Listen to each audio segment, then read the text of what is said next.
Chechnya and sort things out once and for all. And he did that with the pretext of some vicious apartment bombings. You may remember them. Whole apartments in Russia and elsewhere were blown to bits with bombs put in their cellars. And Putin blamed the Chechens and proceeded with his invasion.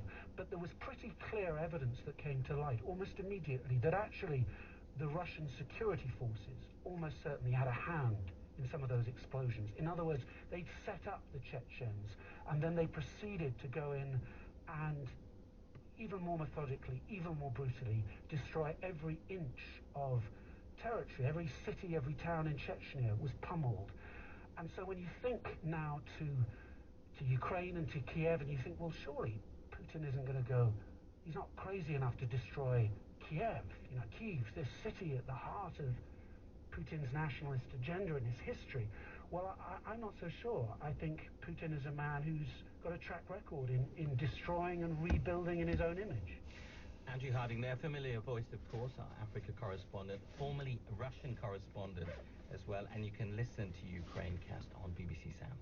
This is Newsday with Rahul and Kani on the BBC World Service with continuing coverage of the invasion of Ukraine. I just want to bring you up to date on a story that has just broken on our live page. It says Russia says it will open a new humanitarian corridor, or corridors rather, across multiple Ukrainian cities on Monday to allow civilians to evacuate. That state media is reporting that story. The ceasefire will take place from 10 a.m. local time, according to Russia's defense ministry, with evacuation routes set up in the capital Kiev, as well as Kharkiv, Mariupol and Sumy. All of these cities are currently under a significant Russian assault operation. The Ukrainian officials have yet to confirm this.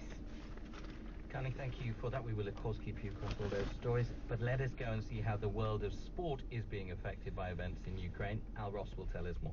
Yes, thank you, Rahul. Russia's Ivan Kuliak is to be investigated by the Gymnastics International Ethics Board after appearing on the medals podium at the Apparatus World Cup event in Qatar, standing next to the Ukrainian gold medalist while wearing a Z symbol that's widely seen as a symbol of support for the Russian invasion. The International Gymnastics Federation has called it shocking behavior. In tennis, Diana Yastremska used her speech after the final of the Lyon Open to thank the crowd and tournament officials for their support and help.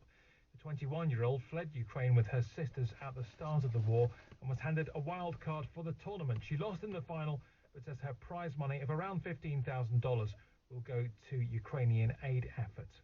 Meanwhile, Ukraine currently sit second in the medals table at the ongoing winter